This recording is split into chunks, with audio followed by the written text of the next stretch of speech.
आज हम बात करेंगे डिटर्मिनेंट ऑफ मैट्रिक्स के बारे में। वो क्या है कि मैट्रिक्स में अगला टॉपिक है इन्वर्स के बारे में पढ़ना है, उसके लिए हमें डिटर्मिनेंट जानना बहुत जरूरी है। तो देखते हैं डिटर्मिनेंट ऑफ मैट्रिक्स। टॉपिक का नाम है डिटर्मिनेंट ऑफ मैट्रिक्स। डिटर्मिनेंट का मतलब समझ सकते हैं, जैसे कोई बोलता है आपको कि डिटरमाइन हो जाइए कि आपको जाना है या नहीं जाना है। डेट मीन्स आप काउंट डाउन हो जाइए, आप कैलकुलेट कर लीजिए, अपने मन में सोच लीजिए, उसको पूरा कर लीजिए। तो वैसे ही मैट्रिक्स का काउंट डाउन किया जाता है, उसको डिटर्मिनेंट बोलते हैं। सिंपल आप मैट्रिक्स देख सकते हैं, या ये मैट्रिक्स है जो कि स्क्वायर मैट्रिक्स है 3×3 ऑर्डर का। ये मैट्रिक्स स्क्वायर मैट्रिक्स है 3×3 ऑर्डर का, और इसका डिटर्मिनेंट अगर हम निकालना चाहते हैं तो इसका सिंबल तैयार होता है या मॉड ए से, या डेल्टा ऐसे या बोल सकते हैं डेल्टा ऐसे भी तैयार होता है यहाँ पर। तो डिटर्मिनेंट ऑफ ए निकालने वाले हैं, और डिटर्मिनेंट ए का निकालने जा रहे हैं। उससे पहले जान जाए कि हमेशा डिटर्मिनेंट जिस स्क्वायर मैट्रिक्स का ही निकलेगा, किसी नॉर्मल मैट्रिक्स का नहीं निकलेगा, जैसे रो मैट्रिक्स कॉलम मैट्रिक्स का नहीं निकलेगा। हमेशा जब भी निकलेगा तो स्क्वायर मैट्रिक्स का निकलेगा। 3×3 ऑर्डर है और यह अपने आप में स्क्वायर मैट्रिक्स देख सकते हैं, यहाँ दिख रहा है, या ए अपने आप में स्क्वायर मैट्रिक्स है। डिटर्मिनेंट ऑफ ए करने के लिए मॉड दिए, यहाँ पे दिए। अब सॉल्व करने के लिए इससे पहले जान जाए कि इसमें जो है ना 4 ठो इवन चेयर होता है, इससे आपको संभलना है। 4 ठो चेयर इवन होता है, इसको हम घेर दें। एक चेयर यहाँ पर, एक चेयर यहाँ पर, एक चेयर यहाँ, एक चेयर यहाँ। ये 4 इवन चेयर है। यहाँ पे आपको थोड़ा सा संभालना है, यहाँ पे आपको थोड़ा सा संभालना है, बाकी सब जगह कोई प्रॉब्लम नहीं है। सॉल्विंग एलोंग R1 लिखिए, सॉल्विंग एलोंग R1 लिखिए। हमने समझाने की कोशिश किया। सॉल्विंग एलोंग R1 लिखा मैंने। R1 रो फर्स्ट पे कौन बैठा हुआ है, यहाँ पे देखिए 1 2 3, यहाँ पे मॉड में आ जाए तो यहाँ 1 2 3 डिटर्मिनेंट ऑफ ए में 1 2 3 R1 पे बैठा हुआ है। तो सबसे पहले करेंगे क्या, डिटर्मिनेंट ऑफ ए लिख देंगे, 1 2 3 ऐसे लिख देंगे। स्मॉल ब्रैकेट बना करके जगह खाली छोड़ देंगे। क्या करेंगे, फर्स्ट स्टेप R1 का सारा मेंबर लिख देंगे 1 2 3 1 2 3। डिटर्मिनेंट निकाल रहे हैं और ये स्मॉल ब्रैकेट बना करके इसके बाद यह छोड़ देंगे। अब करना है, यह 1 जो है, यह R1 का ये मेंबर है, यहाँ पर एलिमेंट है, इस पे खड़े हो जाइए। यहाँ पे खड़े हो जाए, इमेज करते हैं कि यहाँ पे हम खड़े हो गए हैं, या एज लाइक ये सोचिए।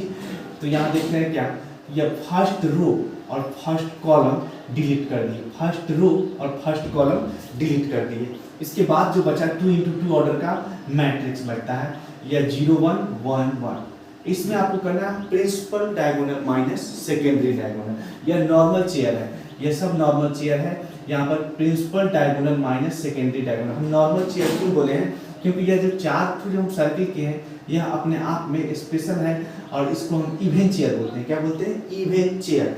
इवन चेयर कैट हुआ है 1 2 3 4, इस पे बैठने वाला एलिमेंट आपको दिख रहा होगा। तो करना है, फिर से आपको एक बार बोले कि सॉल्विंग एलोंग R1 कर रहे हैं। हम सबसे पहले क्या करते हैं, R1 पे जो एलिमेंट है उसको लिख देते हैं 1 2 3 1 2 3। स्मॉल ब्रैकेट बनाए, यहाँ स्मॉल ब्रैकेट बनाए, जगह खाली है। बीच में क्या करेंगे, इस 1 पे खड़े हो गए, कॉरस्पॉन्डिंग रो और कॉलम को डिलीट कर दिए, और उसके बाद जो बचा उसमें प्रिंसिपल माइनस सेकेंडरी। प्रिंसिपल पर कौन एलिमेंट है, ये 2×2 ऑर्डर का जो बचा हुआ, इसमें प्रिंसिपल डायगोनल पे कौन है, 0 है और 1 है। इसका मल्टीप्लाई किए तो 0 आया, फिर 1 और 1 को मल्टीप्लाई किए तो 1 है। यानी 1 पे खड़े होकर के जो बचा 2×2 ऑर्डर का, उसको हम सॉल्व कर दिए 0 -1।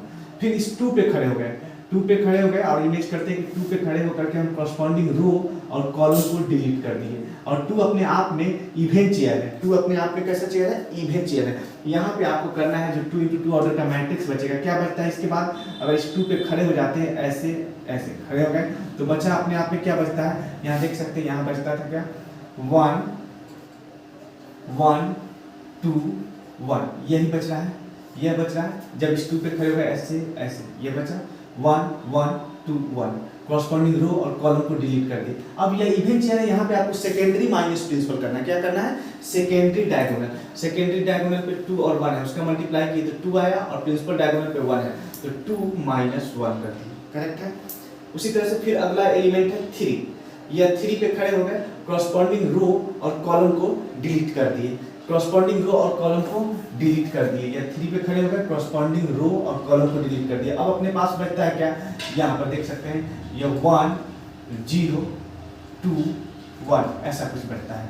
यह इस पे खड़े हो गए 3 पे, कॉरस्पॉन्डिंग रो और कॉलम को डिलीट कर दिए। उसके बाद बचता है ये 1 0 2 1 यानी 2 × 2 ऑर्डर का डिटर्मिनेंट है। और ये मैट्रिक्स का फॉर्म है जो डिटर्मिनेंट फॉर्म है। यहाँ पर देखें, इसमें principal diagonal minus secondary diagonal करना है। प्रिंसिपल डायगोनल पे कौन है 1 1 1 1 का मल्टीप्लाई 1 होता है और 0 2 का मल्टीप्लाई 0 होता है। तो फट से एक बार फिर से आते हैं, हम किए क्या है, सॉल्विंग एलोंग R1 करना है। तो R1 पे जो एलिमेंट है उसको लिख दिए हैं 1 2 3 1 2 3। फिर उसके बाद स्मॉल ब्रैकेट बनाए, जगह छोड़ दिए। इसके अंदर में क्या करना है, इस 1 पे खड़े हो गए, कॉरस्पॉन्डिंग रो और कॉलम को डिलीट कर दिए। और जो बचा फिगर ये 0 1 1 1, इसमें प्रिंसिपल डायगोनल पे जो एलिमेंट है 0 और 1 इसका मल्टीप्लाई किए, 0 आया 1 1 का 1 आया, यानी principal diagonal minus secondary diagonal. फिर अब 2 पे खड़े हो गए, 2 इवन चेयर है, 2 पे खड़े हो गए इवन चेयर है। इसके बाद हम करेंगे कॉरस्पॉन्डिंग रो और कॉलम को डिलीट कर दिए, बचा अपने पास 1 1 2 1। तो यहाँ पर जो बचा हुआ है गौर से देखेंगे 1 1 2 1। इसी फिगर को इमेज कीजिए कि 2 × 2 ऑर्डर का डिटर्मिनेंट है। अब उसमें करना है इवन चेयर पे सेकेंडरी माइनस प्रिंसिपल करना है, यानी 1 को 2 के साथ मल्टीप्लाई करना है तो 2 आया, माइनस 1 को 1 के साथ मल्टीप्लाई करना है 1 आया, तो यह लिख दिए। फिर अब यह आया 3, तीसरा एलिमेंट है यह R1 का 3, यहाँ पे रख दिए, ऐसे कॉरस्पॉन्डिंग रो और कॉलम को डिलीट कर दिए। अब बचता है 2 × 2 ऑर्डर का फिर से एक डिटर्मिनेंट 1 0 2 1 1 0 2 1। यहाँ पर फिर ये नॉर्मल चेयर है, प्रिंसिपल माइनस सेकेंडरी कर सकते हैं। प्रिंसिपल डायगोनल पे 1 1 है, 1 हो गया, 0 2 है, 0 हो गया। हमेशा याद रखेंगे अपने जैसे हम बता रहे हैं उसमें आपको ध्यान रखना है कि इवन चेयर पे सेकेंडरी माइनस प्रिंसिपल करना है, बाकी नॉर्मल चेयर पे प्रिंसिपल डायगोनल का जो एलिमेंट है उसका मल्टीप्लाई माइनस सेकेंडरी डायगोनल पे जो एलिमेंट है उसका मल्टीप्लाई करना है। तो इसको फॉलो किए, ये -1 आया -1, या 2 - 1 1 हुआ, 1 × 2 2 हुआ, फिर 3 × 1 3 हुआ, और इसको सॉल्व किए तो 4 आ गया। तो हम किसके अलोंग सॉल्व किए हैं, R1 के अलोंग। R1 में कितना इवन चेयर था, एक इवन चेयर था, बस वहीं पे हमको समझना था और उसके अंदर सेकेंडरी माइनस प्रिंसिपल करना था। जिस एलिमेंट पर खड़े होते हैं कॉरस्पॉन्डिंग रो और कॉलम को क्या करते हैं, डिलीट कर देते हैं। उसके डिलीट करने के बाद क्या होता है, हमारे पास 2 × 2 ऑर्डर का मैट्रिक्स आता है, जिसका डिटर्मिनेंट निकालने के लिए हम हमेशा रूल फॉलो करते हैं प्रिंसिपल माइनस सेकेंडरी, अगर वह नॉर्मल चेयर है तो। अगर नॉर्मल चेयर नहीं है, इवन चेयर है जिसको हम रेड कलर से घेरे हुए, या पॉइंट, ऐसा नहीं कि 2 डिजिट है इसलिए इवन है, नहीं, ये पोजीशन ही इवन चेयर का है। तो इसमें हम क्या करेंगे, सेकेंडरी माइनस प्रिंसिपल करेंगे। देख सकते हैं यहाँ पर 2 था, यहाँ 2 रखे हैं, ये कॉरस्पॉन्डिंग रो और कॉलम को डिलीट कर दिए हैं, ठीक है ना। और उसके बाद जो बचा है उसमें 1 1 2 1 बचा है। सेकेंडरी डायगोनल का मतलब 1 को 2 से मल्टीप्लाई फिर 2 आया, फिर 1 को 1 से मल्टीप्लाई फिर 1 आया, तो यहाँ पर यह लिख दिए। इसी में संभालना था, बाकी सब जगह यह प्रिंसिपल माइनस सेकेंडरी करना था। अब अगर सॉल्विंग एलोंग C1 करना चाहते हैं, सॉल्विंग एलोंग C1, तो C1 पे जॉन मेंबर है, क्या क्या है 1 1 2 है, यहाँ भी लिख रहे हैं 1 1 2 है, 1 1 2 रख दिए। फिर स्मॉल ब्रैकेट बनाए, स्मॉल ब्रैकेट बनाए, बीच में जगह खाली छोड़ दिए। अब जो तीनों एलिमेंट आया है C1 का, उस तीनों के बारी बारी से खड़े होते हैं, कॉरस्पॉन्डिंग रो और कॉलम को डिलीट कर देते हैं। और रो और कॉलम को डिलीट करने के बाद 2 × 2 ऑर्डर का जो मैट्रिक्स आता है उसको सॉल्व करना है, और उसमें हमेशा नॉर्मल चेयर पर प्रिंसिपल माइनस सेकेंडरी डायगोनल करना है। तो देखते हैं सॉल्विंग एलोंग C1 की determinant of A, solving along C1 1 1 2 है, 1 1 2 रख दिए, स्मॉल ब्रैकेट दिए, स्मॉल ब्रैकेट दिए, ऐसे दिया। अब इस पे क्या हुआ, इस 1 पे जब खड़े हुए तो कॉरस्पॉन्डिंग, या इस 1 पे जब खड़े हुए ये रो और कॉलम चला गया, रो और कॉलम चला गया। तो अब यहाँ देखते हैं रो चला गया, कॉलम चला गया, बचा क्या 0 1 1 1। अब इसका हम डिटर्मिनेंट देखें तो इसमें क्या करना है, प्रिंसिपल डायगोनल 0 को 1 से मल्टीप्लाई किए तो 0 आया, फिर सेकेंडरी डायगोनल 1 को 1 से किए 0 - 1 हो गया। तो यह नॉर्मल चेयर था इसलिए यहाँ पर किए। अब दूसरा चेयर है क्या, यहाँ पर दूसरा चेयर है 1 है, इस 1 को रख दिए, ठीक है ना, इस 1 को रख दिए, यहाँ पर यह वाला यहाँ रखे थे इस 1 पे, तो ये principal diagonal minus secondary diagonal इस 1 पे ऐसे ऐसे यह हुआ। प्रिंसिपल डायगोनल क्या हुआ 0 1, तो यह मल्टीप्लाई पर 0 आया था 1 1 का, ये 1 आया था। देखते हैं दूसरा एलिमेंट कौन सा है, ये फिर से 1 है, फिर से 1 है, इस पे खड़े होंगे, कॉरस्पॉन्डिंग रो और कॉलम चला जाएगा, रो चला जाएगा, कॉलम चला जाएगा। बचा हुआ एलिमेंट कौन है अपने पास, ये 2 3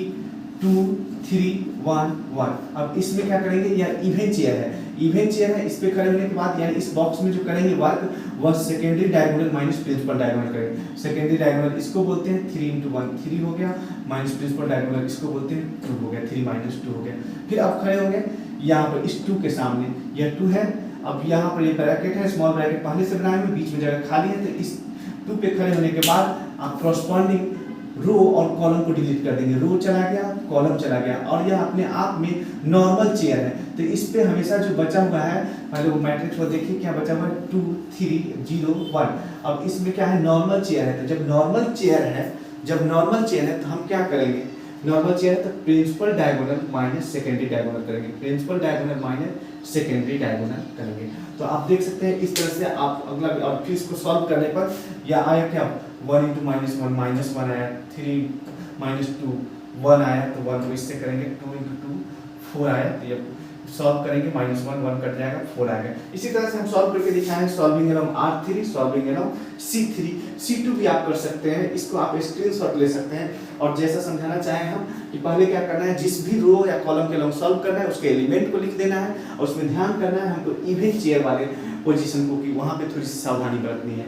तो पहले एलिमेंट को लिख देंगे, जैसे यहाँ पर या सॉल्विंग एलॉन्ग R3 करना है तो यह 2 1 1 है, R3 पे 2 1 1 रख दिए, स्मॉल ब्रैकेट बनाए, जगह छोड़ दिए बीच में जगह छोड़ दिए। अब हमको क्या करना है, यहाँ पर इस 2 पे खड़े होने के बाद ऐसे ये ढक दिए, रो और कॉलम डिलीट कर दिया और ये प्रिंसिपल डायगोनल पे 2 है और ये इस पे 0 3 है, तो 2 × 1 2 हो गया और 0 × 3 ये 0 हो गया। इस तरह से फिर यहाँ पर यह R3 में एक तो इवन चेयर है, ये 1 वाला, तो इसका पोजीशन जो है इसमें हम हमेशा करेंगे। तो इस पे खड़े हो गए, ये 1 के पास कॉरस्पॉन्डिंग रो और कॉलम डिलीट कर दिए, बच्चा हमारे पास 1 3 और यह 1 1 1 3 और 1 1। तो अब इसमें क्या करेंगे, 1 3 है 1 1 है, इसमें secondary diagonal minus principal diagonal करेंगे। क्यों, क्योंकि यह 1 जो है आपको दिख रहा होगा यह इवन चेयर है, नॉर्थ साउथ ईस्ट वेस्ट पे यह इवन चेयर बैठा हुआ है। क्या है इसके पीछे का डिटेल से बाद में बात करेंगे, लेकिन आप पहले यह जान जाइए कि 4 पे इवन चेयर रहता है। इस 1 पे खड़े होने का मतलब है कि यहाँ पे खड़े हुए और इस पे ये कॉरस्पॉन्डिंग रो और कॉलम डिलीट कर दिए, जो बचा हुआ है 1 3 1 1 3 × 1 3 हो गया, -1 3 -1 किए, फिर इस 1 पे खड़े हो गए, इस 1 पे खड़े हो गए यहाँ पर, तो ये नॉर्मल चेयर है, ऐसे कॉरस्पॉन्डिंग रो और कॉलम डिलीट किए तो 0 - 2 किए, इस तरह से 4 आया, यहाँ भी 4 आता है। एक बात और याद रखना है कि determinant always possible for square matrix. Determinant किसका निकल सकता है, हमेशा स्क्वायर मैट्रिक्स का। तो कुछ नहीं, डिटरमिनेंट ऑफ मैट्रिक्स बहुत आसान है, इसका यूज है इनवर्स ऑफ मैट्रिक्स निकालने में, इसलिए हम पहले डिटरमिनेंट पढ़ना शुरू किए हैं ताकि यह समझ जाए आप, तो निकाल सकते हैं इनवर्स। आगे फार्मूला है उसको हम बताएंगे, फिलहाल यही तक रहने देते हैं। चलिए ओके, फिर मिलते हैं।